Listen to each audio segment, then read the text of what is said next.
మంచిదక్క గతనే మరి పోయేస్తా. అగో ఏంద్రో అప్పుడే పోతా అంటున్నావు, ఇప్పుడు వచ్చినా అప్పుడే పోతావా? మా ఇంట్లో ఒక్క రోజైనా ఉండవా? అక్క మళ్ళీ వచ్చినప్పుడు 10 దినాలు ఉండిపోతా, జర పనున్నది పోయేస్తా. బావా పోయేద్దా, నిజమైన దొంగల తాయిత లోపటే స్థానం పెట్టు, ఉన్నాయి అన్ని చదువుకోపోతాడు. బావా బాయ్ బాయ్.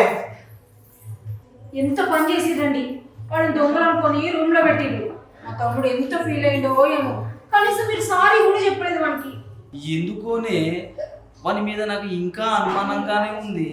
మీరు మీ అనుమానం మీకు ఎప్పుడు ఇంతే. నాకు నిద్ర వస్తుంది, కొద్దిసేపు అనుకుంటా.